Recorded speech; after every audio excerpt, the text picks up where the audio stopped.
Hai semuanya. Nah, ketemu lagi sama aku Nirmala Ayu Ningtyas. Nah, di video kali ini aku mau cerita sedikit tentang apa sih yang udah aku pelajari selama 1 semester di mata kuliah Curriculum and Model Development, khususnya tentang kurikulum Merdeka.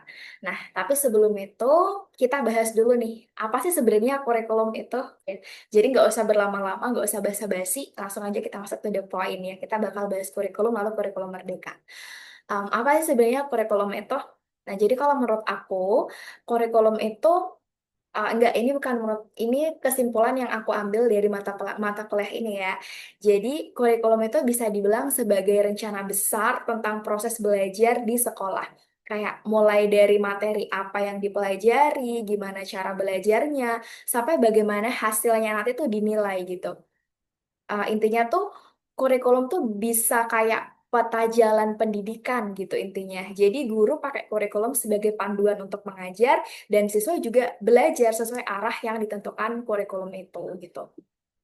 Nah, itu tadi kurikulum secara general. Lalu, apa itu kurikulum merdeka? Ada yang bisa bantu jawab? Oke, langsung aja ya. Nah, kalau sepemahaman aku, ini bahasa dari aku ya. Sekarang kita masuk ke kurikulum merdeka nih. Kurikulum merdeka itu adalah kurikulum baru dari pemerintah yang eh, mulai diterapkan, kalau aku nggak salah tuh mulai diterapkan tahun 2022 secara bertahap nih. Jadi nggak langsung diserentak tapi bertahap dulu. Jadi harus semuanya langsung menerapkan, nggak bertahap gitu ya. Jadi eh, nah, fokus utama kurikulum merdeka itu adalah kasih kebebasan ke guru dan siswa. Belajar nggak harus yang seragam banget kayak yang metode pembelajaran sebelumnya yang kayak ngasih siswa dan guru tuh seketat itu harus seragam cara belajarnya. Nah, kalau di kurikulum Merdeka tuh di guru dan siswa tuh dikasih kebebasan buat gimana sih cara belajar mereka di kelas tuh disesuaikan dengan kondisi dan kebutuhan masing-masing sekolah gitu.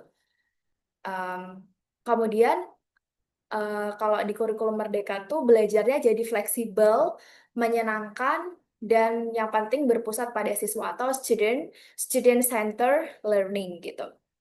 Nah, itu tadi pengertian kurikulum merdeka atau ciri-ciri kurikulum merdeka yang aku pahami di mata kuliah ini.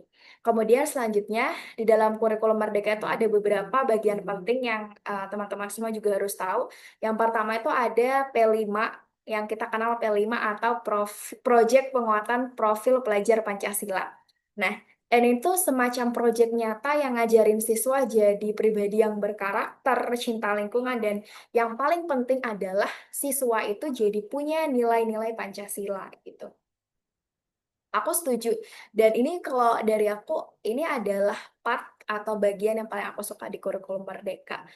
Karena ada di mana sebagai, kalau menurut aku itu sebagai bentuk cinta tanah air juga gitu, lebih menghargai nilai-nilai Pancasila dan yang pasti akan menumbuhkan rasa patriotisme dan nasionalisme itu sendiri gitu. Nah, selanjutnya ada CP atau capaian pembelajaran. Nah, kalau ini tuh adalah target pembelajaran, dia tuh dibagi berdasarkan fase atau usia. Jadi, kalau di kurikulum Merdeka itu ada fase A sampai fase F, mulai dari kelas 1 SD sampai dengan kelas 12 SMA gitu. Jadi bukan kayak per tahun lagi gitu. Jadinya tuh lebih fleksibel lah pokoknya kayak gitu. Kemudian selanjutnya ada ATP atau alur tujuan pembelajaran. Nah, ini tuh semacam ini nih, semacam apa ya? Semacam kayak peta atau garis besar kegiatan belajar. Jadi ini tuh disusun oleh guru sendiri, nggak ini, nggak ada yang mewajibkan harus sesuai sama panduan pusat, nggak. Cuman jadi pokoknya disesuaikan sama kondisi di sekolah itu, kayak gitu.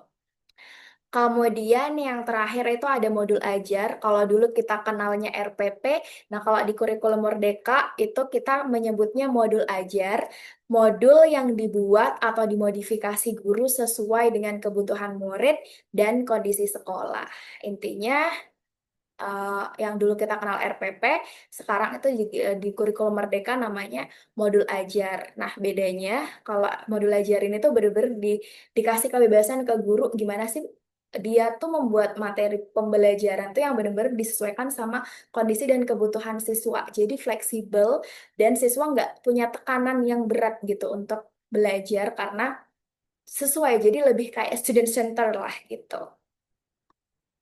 Nah, kemudian selanjutnya apa sih sebenarnya bedanya kurikulum Merdeka sama kurikulum 2013 gitu. Nah, ini yang sering ditanyain. Tapi kalau menurut aku ada beberapa ya dari versiku.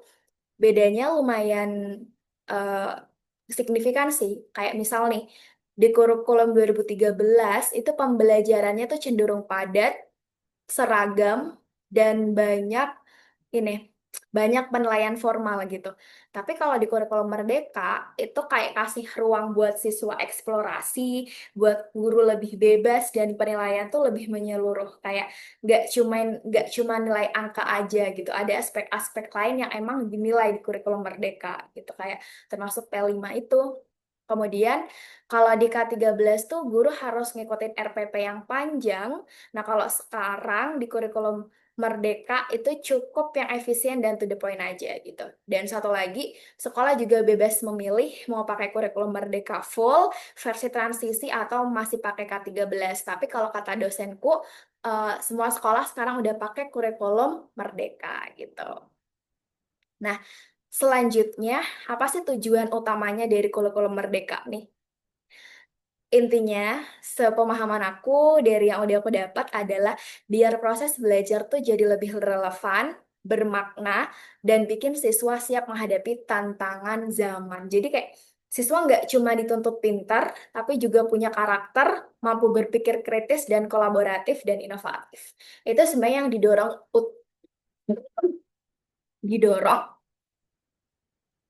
didorong di kurikulum Merdeka itu. Sorry. Intinya, uh, itu guys tentang kurikulum Merdeka. Tentang kurikulum Merdeka dari aku di mata kuliah Curriculum and Model Development. Nah, aku jadi makin paham juga bahwa kurikulum Merdeka tuh sebenarnya bukan cuma daftar isi pelajaran ya, tapi juga kayak apa ya, kayak mencerminkan arah pendidikan kita gitu. Tapi emang implementasi di lapangan tuh banyak banyak kurangnya, banyak kesalahannya sehingga yang terjadi tidak sesuai ekspektasi. Justru yang terjadi adalah banyak siswa yang kemampuannya menurun, tapi itu sebenarnya karena bukan kesalahan dari kurikulum merdekanya ini, tapi karena implementasinya yang masih kurang gitu. Dan menurutku kurikulum merdeka itu sebenarnya bisa jadi langkah besar buat pendidikan Indonesia yang lebih merdeka, relevan, dan manusiawi. Aku rasa cukup itu penyampaian video singkat tentang apa sih yang udah aku dapetin selama belajar di kurikulum Merdeka. Tapi tambahan lagi, ini adalah materi inti tentang kurikulum Merdeka, tapi setelah itu di mata kuliah ini juga kita ada pembagian tugas kelompok yang terbagi menjadi tugas kelompok pertama dan tugas kelompok kedua.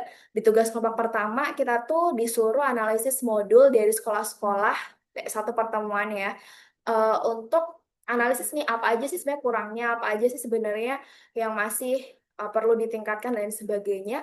Kemudian untuk di tugas kelompok yang kedua, kita langsung praktek untuk bikin modul ajar versi lengkap dan itu bener-bener kalau buat aku tuh ngebantu kita sebagai calon guru biar nantinya nggak kaget gimana sih cara bikin modul ajar dan yang paling bagusnya karena kita langsung diarahin buat langsung bikin PowerPoint yang akan ditampilkan selama proses pembelajaran sesuai dengan modul ajar itu.